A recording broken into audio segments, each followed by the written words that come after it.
Hello so welcome back. आज हम लोग कंटिन्यू करेंगे लेसन फ्रॉम चैप्टर 1 क्लास 9 सेवा हिस्ट्री टेक्स्ट बुक। ओके, सो हम लोगों ने कॉन्स्टिट्यूशनल चेंजेस पढ़ लिया था, सिपॉय म्यूटिनी या फिर गवर्नमेंट ऑफ इंडिया एक्ट 1858 के बाद जो भी आया था। आज हम लोग सोशल चेंजेस देखते हैं।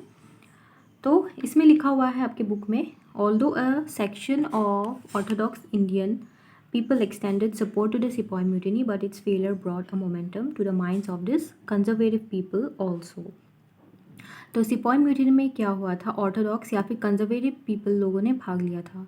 ऑर्थोडॉक्स और conservative people are those people जिनका थिंकिंग ये होता है कि old ways of thinking and living are suitable. Okay, उनको लगता है वो राइट है। They are not very comfortable with modernity और फॉरवर्ड थिंकिंग। लेकिन जब सिपॉय म्यूटिनी का फेलियर हुआ तो उनके माइंड में भी चेंज आने लगा।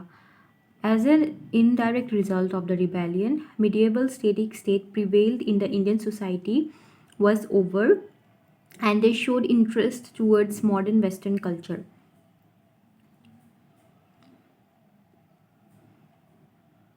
तो रिबेलियन का इनडायरेक्ट रिजल्ट ये था कि पहले तो हम लोग ऐसे बोलते हैं कि जब ब्रिटिश रूल का स्टार्ट होता है ना, कंपनी रूल का, तो वो है मॉडर्न एरा। और मुगल तक का जो एरा है, मतलब मुगल लोगों का जो डाउनफॉल तक का एरा है, उसको मिडिएवल स्टेट बोलते हैं। ओके, तो जो मिडिएवल स्टेटिक स्टेट था जिसमें कुछ मॉडर्नाइजेशन नहीं हो रहा था बहुत सारी चीज़ों में।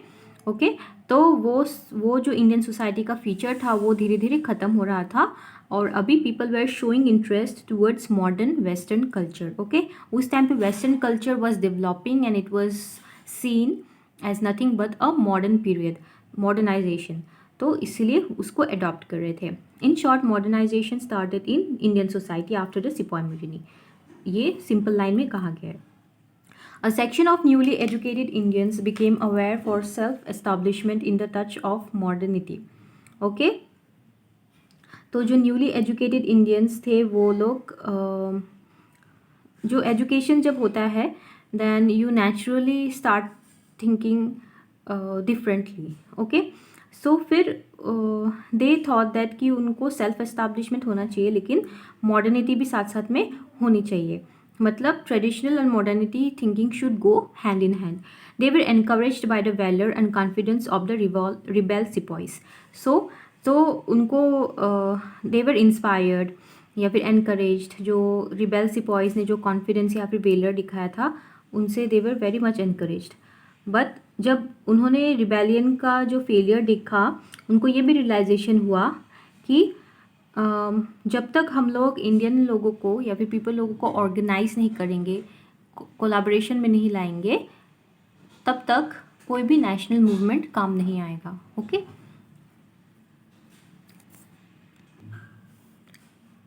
direct rule by British government after the Sepoy Mutiny infused a sense of unity in the minds of Indians.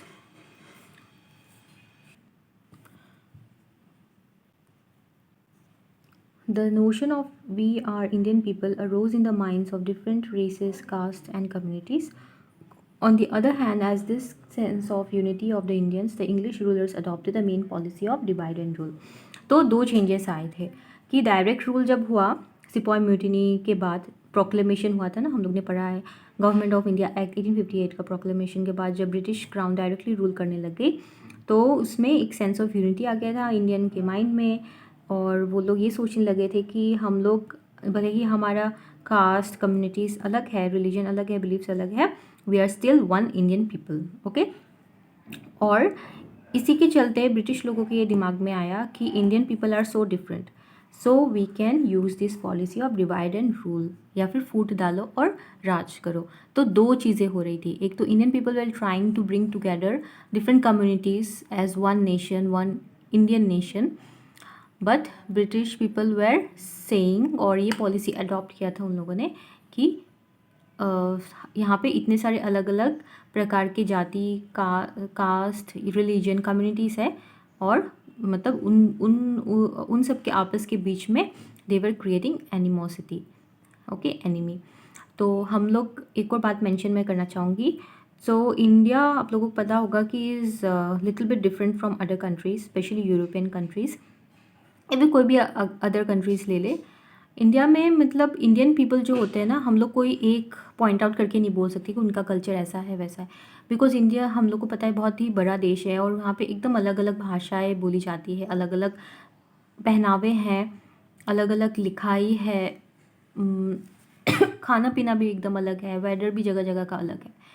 तो सो ये बहुत ही डाइवर्सिटी वाला देश है ना। एंड लेकिन जो इंग्लैंड वगैरह है, उम, या फिर पोर्टुगल हो गया, तो ये सब में क्या है, अगर चाइना में भी देखिए उनमें भी है, लेकिन still they are similar in many ways. ठीक है, उनमें उतना डिवीजन नहीं है, ना कास्ट का ना कम्युनिटी का। तो ब्रिटिश गवर्नमेंट को ये आइडिया मिला वहाँ से कि ये लोग तो पहले से ही बटे हुए हैं, तो हम लोग ये पॉलिसी अपना के, डिवाइड एंड रूल पॉलिसी अपना के हम लोग इंडियंस का जो यूनिटी है उसको ख़त्म कर देंगे।